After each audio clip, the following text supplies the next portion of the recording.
ನಮಸ್ಕಾರ ವೀಕ್ಷಕರೇ. Election commission ವಿರುದ್ಧ ತಿರುಗಿ ಬಿದ್ದಿರೋ ರಾಹುಲ್ ಗಾಂಧಿಗೆ ಸೈನ್ ಹಾಕಿ ಅಂತ ಹೇಳಿದೆ ತಡ ಎಲ್ಲಾ ಸುಳ್ಳುಗಳು ಎಕ್ಸ್ಪೋಸ್ ಆಗಿವೆ ಅನ್ನೋದು ಇವತ್ತು ಬಹುತೇಕ ಎಲ್ಲಾ ಪತ್ರಿಕೆ ಹಾಗೂ ಮಾಧ್ಯಮಗಳಲ್ಲಿ ಹೈಲೈಟ್ ಆಗ್ತಾ ಇದೆ. ಬಿಜೆಪಿ ಅಂತೂ ಸಿಕ್ಕಿದೆ ಚಾನ್ಸ್ ಅಂತ ಇದೇ ವಿಚಾರವನ್ನ ಇಟ್ಕೊಂಡು ರಾಹುಲ್ ಕಾಲೆಳೀತಾ ಇದೆ. ಮಾಡಿರೋ ಆರೋಪಗಳಿಗೆ ಯಾವುದೇ ರೀತಿಯ ಸಾಕ್ಷಿಯನ್ನು ಕೂಡ ಈವರೆಗೆ ರಾಹುಲ್ ಗಾಂಧಿ ಕೊಟ್ಟಿಲ್ಲ. ಆದ್ರೆ ತಮ್ಮ ಆರೋಪವನ್ನ ಮಾತ್ರ ಬಿಡ್ತಾ ಇಲ್ಲ. ಕೈಯಲ್ಲೊಂದಷ್ಟು ದಾಖಲೆಗಳನ್ನ ಇಟ್ಕೊಂಡು ವೋಟ್ ಕಳ್ಳತನ ಆಗಿದೆ ಅಂತ ಬಲವಾಗಿ ಆರೋಪಿಸ್ತಾನೆ ಇದ್ದಾರೆ. ಆದ್ರೆ ಸೈನ್ ಹಾಕೋದಕ್ಕೆ ಹಿಂದೇಟು ಹಾಕಿದ್ರು ಇಂತ ಆರೋಪ ಮಾಡಿರೋದಕ್ಕೆ ಒಂದಷ್ಟು ಕಾರಣ ಇಟ್ಕೊಳ್ಬೇಕಲ್ವಾ? ಆ ಕಾರಣಗಳು ಯಾವುದು ಅನ್ನೋದು ಈಗ ರಿವೀಲ್ ಆಗ್ತಾ ಇದೆ. ಆದ್ರೆ ಕಾರಣಗಳಿಗೂ ವಾಸ್ತವಕ್ಕೂ ವ್ಯತ್ಯಾಸ ಇದೆಯಾ ಇಲ್ವಾ ಅನ್ನೋದನ್ನ ಒಂದೊಂದಾಗಿ ವಿವರಿಸ್ತಾ ಹೋಗ್ತೀವಿ. ಇದರ ಜೊತೆಗೆ ಮಾಜಿ ಪ್ರಧಾನಿ ರಾಜೀವ್ ಗಾಂಧಿ ಹೇಳಿಕೆಯ ವಿಡಿಯೋ ಒಂದು ವೈರಲ್ ಆಗ್ತಾ ಇದೆ, ಅದನ್ನು ಕೂಡ ವಿವರಿಸ್ತೀವಿ. ಈ ವಿಡಿಯೋವನ್ನ ತಪ್ಪದೆ ಕೊನೆ ತನಕ ನೋಡಿ. ಅದಕ್ಕೂ ಮುನ್ನ ಮೀಡಿಯಾ ಮಾನ್ಸ್ಟರ್ ಚಾನಲ್ ಅನ್ನ ತಪ್ಪದೆ ಸಬ್ಸ್ಕ್ರೈಬ್ ಮಾಡಿ. ಎಸ್, ಎಲೆಕ್ಷನ್ ಕಮಿಷನ್ ಮೇಲೆ ರಾಹುಲ್ ಗಾಂಧಿ ಮಾಡಿರೋ ಗಂಭೀರ ಆರೋಪಕ್ಕೆ ನಿನ್ನೆ ಪ್ರೆಸ್ ಮೀಟ್ ಮಾಡೋ ಮೂಲಕ ಉತ್ತರ ಕೊಡೋದಕ್ಕೆ ಪ್ರಯತ್ನ ಪಟ್ರು. ಆದ್ರೆ ಎಲೆಕ್ಷನ್ ಕಮಿಷನ್ ಅಫಿಷಿಯಲ್ ದೂರಿಗೆ ಸೈನ್ ಹಾಕಿ ಅಂತ ಕೇಳಿದ್ರೆ ಹಿಂದೆ ಸರಿಯೋ ಮೂಲಕ ಒಂದೇ ಸಲ ತಮ್ಮ ಮೇಲೆ ತಾವೇ ಚಪ್ಪಡಿ ಹಾಕಿಕೊಂಡ್ರು. ಆದ್ರೆ ಸುಮಾರು 1 ಗಂಟೆಗೂ ಅಧಿಕ ಅವಧಿಯ ಪ್ರೆಸ್ ಮೀಟ್ ನಲ್ಲಿ ರಾಹುಲ್ ಪ್ರಶ್ನೆ ಮಾಡಿದ ಅಂಶಗಳು ಎಲ್ಲರ ಗಮನವನ್ನ ಸೆಳೀತಾ ಇದೆ.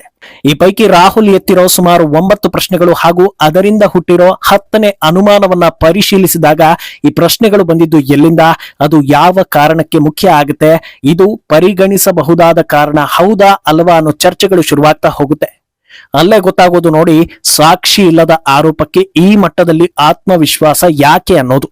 ಮೊದಲನೆಯದ್ದು ಆಂತರಿಕ ಸಮೀಕ್ಷೆ ಹಾಗೂ ಅಂತಿಮ ಫಲಿತಾಂಶ. ರಾಹುಲ್ ಕರ್ನಾಟಕದ ಚುನಾವಣೆಯಲ್ಲಿ ಅಕ್ರಮದ ಆರೋಪ ಮಾಡ್ತಾ ಇರೋದಕ್ಕೆ ಪ್ರಮುಖ ಕಾರಣ ಅವರ ಆಂತರಿಕ ಸಮೀಕ್ಷೆಯಲ್ಲಿ ಕರ್ನಾಟಕದಲ್ಲಿ ಕಾಂಗ್ರೆಸ್ ಸುಮಾರು 16 ಸೀಟ್ ಗೆಲ್ಲಬಹುದು ಅನ್ನೋ ನಿರೀಕ್ಷೆ ಇತ್ತು. ಆದ್ರೆ ಅಂತಿಮವಾಗಿ ಬಂದಿದ್ದು 9 ಸೀಟ್ಗಳು ಮಾತ್ರ.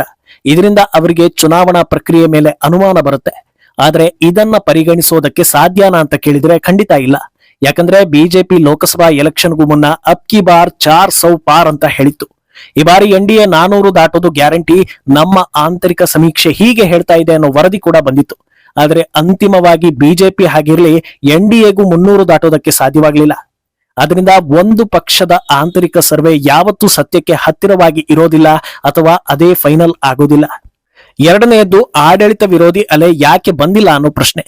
ಈ ಪ್ರಶ್ನೆಗೆ ಲಾಜಿಕ್ ಇಲ್ವೇ ಇಲ್ಲ ಅಂತ ಹೇಳಲಾಗ್ತಾ ಇದೆ. ಯಾಕಂದ್ರೆ ದೇಶದಲ್ಲಿ ಸುದೀರ್ಘಾವಧಿ ಆಡಳಿತ ನಡೆಸಿದವರು ಯಾರು ಅಂತ ನೋಡಿದ್ರೆ ರಾಹುಲ್ ಅಜ್ಜಿ, ಮುತ್ತಜ್ಜ ಹೀಗೆ ಅವರ ಕುಟುಂಬದವರೇ ಬರ್ತಾರೆ. ಆಗ ಆಡಳಿತ ವಿರೋಧಿ ಅಲೆ ಯಾಕಿರ್ಲಿಲ್ಲ ಅಂತ ಕೇಳಿದ್ರೆ ಉತ್ತರ ಸಿಗುತ್ತಾ?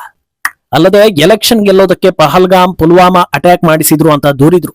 ಆದ್ರೆ ಅಟ್ಯಾಕ್ಗೂ ಎಲೆಕ್ಷನ್ ಕಮಿಷನ್ಗೂ ಏನಾದ್ರೂ ಸಂಬಂಧ ಇದೆಯಾ ಅನ್ನೋದನ್ನ ಯೋಚನೆ ಮಾಡಲೇ ಇಲ್ಲ. ಮೂರನೆಯದ್ದು ಒಪಿನಿಯನ್ ಪೋಲ್ ಹಾಗೂ ಎಕ್ಸಿಟ್ ಪೋಲ್. ಮಧ್ಯಪ್ರದೇಶ ಹಾಗೂ ಹರಿಯಾಣದ ಉದಾಹರಣೆ ನೀಡೋ ರಾಹುಲ್ ಸಮೀಕ್ಷೆಗಳು ನಮ್ಮ ಪರ ಇದ್ವು, ಆದ್ರೆ ರಿಸಲ್ಟ್ ಬಿಜೆಪಿ ಪರ ಬಂತು ಅಂತ ದೂರ್ತಾರೆ. ಆದ್ರೆ ಸಮೀಕ್ಷೆಗಳು ಯಾವತ್ತೂ ಅಂತಿಮ ಅಲ್ಲ ಅನ್ನೋದು ಕಾಮನ್ ಸೆನ್ಸ್. ಯಾಕಂದ್ರೆ ಪ್ರತಿ ಸಮೀಕ್ಷೆ ವೇಳೆ ನಿರ್ದಿಷ್ಟ ಸ್ಯಾಂಪಲ್ ಗಳನ್ನ ಪಡೆದು ಒಂದು ಅಂದಾಜಿನ ಮೇಲೆ ವರದಿಯನ್ನ ಕೊಡ್ತಾರೆ. ಸಮೀಕ್ಷೆಗಳೇ ನಿಜ ಆಗೋ ಹಾಗಿದ್ದಿದ್ರೆ 2024ರ ಲೋಕಸಭೆಯಲ್ಲಿ ಬಿಜೆಪಿಗೆ ಏಕಾಂಗಿಯಾಗಿ 330 ಸೀಟ್ ಬರಲಿದೆ ಅಂತ ಹೇಳಲಾಗಿತ್ತು. ಆದ್ರೆ ಬಿಜೆಪಿ 240ರ ಆಸುಪಾಸಲ್ಲಿ ಉಳಿಯಿತು. ಸುಮಾರು 90 ಸೀಟ್ ಡಿಫರೆನ್ಸ್ ಇತ್ತು ಅನ್ನೋದನ್ನ ಗಮನಿಸಬೇಕು. 4ನೇ ಆರೋಪ, ಬೆಂಗಳೂರಿನ ಮಹದೇವಪುರದಲ್ಲಿ 1 ಲಕ್ಷ ಫೇಕ್ ವೋಟ್ಗಳು ಇತ್ತು ಅಂತ ದೂರಿದ್ರು. ಸಾಲದಕ್ಕೆ ಅದನ್ನ ಡಿಸ್ಪ್ಲೇ ಮಾಡಿ ಹೆಸರು, ಹೌಸ್ ನಂಬರ್ ಫೇಕ್ ಇರೋದನ್ನ ತೋರಿಸಿದ್ರು.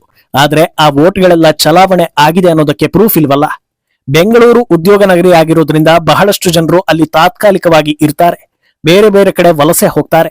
ಅಂತವರ ಅಡ್ರೆಸ್ ನಲ್ಲಿ ವ್ಯತ್ಯಾಸ ಕಂಡು ಬರುತ್ತೆ ಅನ್ನೋದನ್ನ ಅವರು ಗಮನಿಸಲಿಲ್ಲ. 5ನೇ ಆರೋಪ, ಒಬ್ಬನೇ ವ್ಯಕ್ತಿ 2 ಸಲ ವೋಟ್ ಹಾಕಿದ್ದಾನೆ ಅನ್ನೋದು. ಒಂದು ವೇಳೆ ಇದು ನಿಜ ಅನ್ನೋ ಹಾಗಿದ್ದಿದ್ರೆ ಆ ವ್ಯಕ್ತಿ ಇಂಥವರಿಗೆ ವೋಟ್ ಹಾಕಿದ್ದ ಅನ್ನೋದಕ್ಕೆ ಸಾಕ್ಷಿ ಬೇಕಲ್ವಾ? ಆ ವ್ಯಕ್ತಿ ಬಿಜೆಪಿಗಾದ್ರೂ ವೋಟ್ ಹಾಕಿರ್ಬೋದು, ಕಾಂಗ್ರೆಸ್ಗೂ ವೋಟ್ ಹಾಕಿರ್ಬೋದು, ಅಥವಾ ಇನ್ನೊಂದು ಪಕ್ಷಕ್ಕೂ ವೋಟ್ ಹಾಕಿರ್ಬೋದು. ಇದಕ್ಕೆ ಪೂರಕವಾದ ಸಾಕ್ಷಿ ತೋರಿಸದೆ ಸುಮ್ನೆ ಡಬಲ್ ವೋಟಿಂಗ್ ಆಗಿದೆ ಅಂದ್ರೆ ಅದು ನಿಖರವಾದ ಸಾಕ್ಷಿ ಆಗೋದಿಲ್ಲ ಅನ್ನೋದು ವಾಸ್ತವ. 6ನೇ ಆರೋಪ, ಒಂದೇ ಕ್ಷೇತ್ರದಲ್ಲಿ ಹಲವು ಅಡ್ರೆಸ್ಗಳು ಮಿಸ್ ಆಗಿವೆ ಅನ್ನೋದು. ರಾಹುಲ್ ಬೆಂಗಳೂರನ್ನೇ ಪಾಯಿಂಟ್ ಮಾಡ್ತಾ ಇರೋದ್ರಿಂದ ಅದನ್ನೇ ಉದಾಹರಣೆಯಾಗಿ ಇಟ್ಕೊಂಡು ಹೇಳೋದಾದ್ರೆ ಬೆಂಗಳೂರಿನ ಎಲ್ಲಾ ಬೂತ್ಗಳಲ್ಲೂ ಮೂಲ ಬೆಂಗಳೂರಿಗರೇ ಇದ್ದಾರಾ ಅನ್ನೋದು ಮೊದಲ ಪ್ರಶ್ನೆ. ಇಲ್ಲಿರೋದು ಮುಕ್ಕಾಲು ವಾಸಿ ಕೆಲಸ ಅರಸಿ ಬಂದವರು. ಅಂತವರ ಪೈಕಿ ಹಲವರಿಗೆ ಬೇರೆ ಬೇರೆ ಕ್ಷೇತ್ರಗಳಲ್ಲಿ ವೋಟ್ ಇದೆ ಅಂದಾಗ ಆ ಅಡ್ರೆಸ್ ನಲ್ಲಿ ಅವರ ಹೆಸರು ಇರೋದಿಲ್ಲ. ಇಂಥ ಅಡ್ರೆಸ್ ಗಳನ್ನ ಹ್ಯಾಶ್ ಅಥವಾ 0 ಅಂತ ಬರೆದುಕೊಂಡಿರ್ತಾರೆ. ಟೆಕ್ನಿಕಲ್ ಎರರ್ ಆದಾಗ ಅದೇ ರೀತಿ ಲಿಸ್ಟ್ ನಲ್ಲೂ ಕೂಡ ಪ್ರಿಂಟ್ ಆಗಿರೋ ಸಾಧ್ಯತೆ ಇರುತ್ತೆ. ಹಾಗಂದ ಮಾತ್ರಕ್ಕೆ ಇದನ್ನ ಸಾಕ್ಷಿ ಅಂತ ಪರಿಗಣಿಸುವುದಕ್ಕೆ ಸಾಧ್ಯವಿಲ್ಲ ಅನ್ನೋದು ವಾಸ್ತವ. ಇದರ ಜೊತೆಗೆ ಎಷ್ಟೋ ಹೆಸರುಗಳ ಫೋಟೋ ಇಲ್ಲ, ಫೋಟೋ ಕ್ಲಿಯರ್ ಇಲ್ಲ ಅನ್ನೋದನ್ನು ಕೂಡ ರಾಹುಲ್ ಬೊಟ್ಟು ಮಾಡಿದ್ದಾರೆ. ಆದ್ರೆ ಅದೆಲ್ಲವೂ ತಾಂತ್ರಿಕ ದೋಷದ ಅಡಿಯಲ್ಲಿ ಬರುತ್ತೆ ಹೊರತು ಅಕ್ರಮಕ್ಕೆ ಸಾಕ್ಷಿ ಆಗೋದಿಲ್ಲ. ಇನ್ನು 7ನೇ ಆರೋಪ ಫಾರ್ಮ್ 6 ಮಿಸ್ಯೂಸ್ ಆಗಿದೆ. 50 ವರ್ಷ ಮೇಲ್ಪಟ್ಟವರು, ವೃದ್ಧರು ಕೂಡ ಈ ಲಿಸ್ಟ್ ನಲ್ಲಿ ಇದ್ದಾರೆ ಅನ್ನೋದು ರಾಹುಲ್ ಆರೋಪ. ಇಲ್ಲಿ ಗಮನಿಸಬೇಕಾದ ಅಂಶ ಏನಂದ್ರೆ, ಫಾರ್ಮ್ 6 ಇರೋದು ಮೊದಲ ಬಾರಿಗೆ ವೋಟ್ ಹಾಕುವವರಿಗೆ ಹೊರತು ಕೇವಲ 18ರಿಂದ 22 ವಯಸ್ಸಿನವರಿಗೆ ಮಾತ್ರ ಅಲ್ಲ ಅನ್ನೋದು. ಹಲವು ಕಾರಣಗಳಿಂದ ಮಧ್ಯವಯಸ್ಕರು ಹಾಗೂ ವೃದ್ಧರು ಇದುವರೆಗೂ ವೋಟ್ ಹಾಕಿರದೆ ಮೊದಲ ಬಾರಿಗೆ ವೋಟ್ ಹಾಕುವ ಪರಿಸ್ಥಿತಿ ಬಂದಿರುತ್ತೆ. ಅಂತವರಿಗೂ ಕೂಡ ಇದೇ ಫಾರ್ಮ್ 6 ಅನ್ನ ಕೊಡ್ತಾರೆ. ಇದನ್ನ ಸರಿಯಾಗಿ ಅರ್ಥ ಮಾಡ್ಕೊಳ್ಳದೆ ಫಾರ್ಮ್ 6 ನಲ್ಲಿ ಗೋಲ್ಮಾಲ್ ಆಗಿದೆ ಅಂತ ರಾಹುಲ್ ಆರೋಪಿಸ್ತಾ ಇದ್ದಾರೆ. ಇನ್ನು ರಾಹುಲ್ ಕಡೆಯಿಂದ ಬಂದ 8ನೇ ಹೇಳಿಕೆ ಅಂದ್ರೆ, ಎಲೆಕ್ಷನ್ ಕಮಿಷನ್ ನ ಪ್ರಮಾಣ ವಚನಕ್ಕೆ ಸೈನ್ ಹಾಕ್ತೀರಾ ಅಂತ ಕೇಳಿದಕ್ಕೆ, ನಾನು ರಾಜಕಾರಣಿ, ಜನರ ಮುಂದೆ ಮಾತಾಡ್ತಾ ಇದ್ದೇನಲ್ಲ, ಇದೇ ನನ್ನ ಪ್ರಮಾಣ ವಚನ ಅಂತ ಹೇಳಿ ಸೈನ್ ಹಾಕೋದಿಲ್ಲ ಅನ್ನೋದನ್ನ ಪರೋಕ್ಷವಾಗಿ ಒಪ್ಪಿಕೊಂಡಿರೋದು. ಇದನ್ನ ಹೇಗೆ ಸಾಕ್ಷಿ ಅಂತ ಪರಿಗಣಿಸೋದಕ್ಕೆ ಸಾಧ್ಯವಿದೆ? ಸರಿ, ಇದುವರೆಗೂ ರಾಹುಲ್ ಗಾಂಧಿ ಸುಳ್ಳೇ ಹೇಳಿಲ್ವಾ ಅಂತ ನೋಡಿದ್ರೆ, ರಫೇಲ್ ವಿಚಾರದಿಂದ ಹಿಡಿದು ರಾಹುಲ್ರ ಹಲವು ಆರೋಪಗಳು ಸುಳ್ಳು ಅಂತ ಸುಪ್ರೀಂ ಕೋರ್ಟ್ ಕೂಡ ತರಾಟೆ ತೆಗೆದುಕೊಂಡ ಉದಾಹರಣೆಗಳು ಇವೆ. ಹೀಗಿರುವಾಗ ಇದನ್ನ ಸಾಕ್ಷಿ ಅನ್ನೋದಕ್ಕೆ ಸಾಧ್ಯವೇ ಇಲ್ಲ ಅನ್ನೋದು ವಾಸ್ತವ. ಇನ್ನು ರಾಹುಲ್ರನ್ನ ಕಂಪ್ಲೀಟ್ ಆಗಿ ಎಕ್ಸ್ಪೋಸ್ ಮಾಡಿರೋದು ಅವರ 9ನೇ ಆರೋಪ. ಇಡೀ ಪ್ರೆಸ್ ಮೀಟ್ ನಲ್ಲಿ ರಾಹುಲ್ ಫೇಕ್ ವೋಟ್ಗಳು ಹಾಗೂ ಡೂಪ್ಲಿಕೇಟ್ ವೋಟ್ಗಳನ್ನ ಹೈಲೈಟ್ ಮಾಡಿದ್ರು. ಎಲೆಕ್ಷನ್ ಕಮಿಷನ್ ಕಳ್ಳಾಟ ಆಡ್ತಿದೆ ಅಂತ ಬೊಟ್ಟು ಮಾಡಿದ್ರು. ಆದ್ರೆ ಇದನ್ನ ತಡೆಯೋದಕ್ಕೋಸ್ಕರವೇ ಬಿಹಾರದಲ್ಲಿ SIR ಪ್ರಕ್ರಿಯೆ ನಡೆಸಿದ್ರೆ ಅದನ್ನ ಮಾತ್ರ ರಾಹುಲ್ ವಿರೋಧ ಮಾಡ್ತಾರೆ. ಎಲೆಕ್ಷನ್ ಕಮಿಷನ್ ಕೊಟ್ಟ ಡೇಟಾ ಅಂತ ಅದನ್ನ ಡಿಸ್ಪ್ಲೇ ಮಾಡಿ ಫೇಕ್ ವೋಟ್ಗಳು ಅಂತ ತೋರಿಸಿ ಎಲೆಕ್ಷನ್ ಕಮಿಷನ್ ವಿರುದ್ಧ ಮಾತಾಡೋ ರಾಹುಲ್, ಇಂಥದ್ದೇ ಫೇಕ್ ವೋಟ್ಗಳು ನಡೀಬಾರದು ಅಂತ ಅದರ ಶುದ್ಧೀಕರಣ ಮಾಡಿದ್ರೆ ಅದನ್ನು ಕೂಡ ವಿರೋಧಿಸ್ತಾರೆ. ಅಲ್ಲಿಗೆ ರಾಹುಲ್ ಉದ್ದೇಶ ಏನು ಅನ್ನೋದು ಜನರಲ್ಲಿ ಅಚ್ಚರಿ ತರಿಸ್ತಾ ಇದೆ. ಫೇಕ್ ವೋಟ್ ಯಾರಿಗೆ ಬಿದ್ದಿವೆ ಅನ್ನೋದಕ್ಕೆ ಪ್ರೂಫ್ ಇಲ್ಲ ಅಂದ್ಮೇಲೆ ಈ ಎಲ್ಲಾ ಎರರ್ ಗಳನ್ನ ಬಗೆಹರಿಸೋಣ ಅಂತ ಬಿಹಾರದಲ್ಲಿ ಕ್ರಮ ಕೈಗೊಂಡ್ರೆ ಅದರ ಬಗ್ಗೆಯೂ ಸಮಾಧಾನ ಇಲ್ಲ. ಇದು ಯಾವ ರೀತಿಯ ಹೋರಾಟ ಅನ್ನೋದು ಜನರಲ್ಲಿರೋ ಮೊದಲ ಪ್ರಶ್ನೆ. ಇನ್ನು ಇದೆಲ್ಲದರಿಂದ ಹುಟ್ಟಿರೋ 10ನೇ ಪ್ರಶ್ನೆ ಏನಂದ್ರೆ, ಈ ಆಧಾರವಿಲ್ಲದ ಆರೋಪಗಳನ್ನ ಮಾಡ್ತಾ ಇರುವುದು ತಮ್ಮ ಹುಳುಕನ್ನ ಮುಚ್ಚಿಕೊಳ್ಳೋ ಸಲುವಾಗಿನಾ ಅಂತ. ಆದ್ರೆ ಪ್ರಜಾಪ್ರಭುತ್ವದ ಮೇಲೆ ಕಳ್ಳತನದ ಆರೋಪ ಅನ್ನೋದು ಸಣ್ಣ ಪುಟ್ಟ ವಿಚಾರ ಅಲ್ಲವೇ ಅಲ್ಲ ಆಗಿರೋದ್ರಿಂದ ಸರಿಯಾದ ಪ್ರೂಫ್ ಇಲ್ಲದೆ ಇದ್ರೆ ಇದೆಲ್ಲವೂ ಕೂಡ ಬ್ಯಾಕ್ ಫೈರ್ ಆಗೋದ್ರಲ್ಲಿ ಯಾವ ಅಚ್ಚರಿಯೂ ಇಲ್ಲ ಅನ್ನೋದು ವಾಸ್ತವ.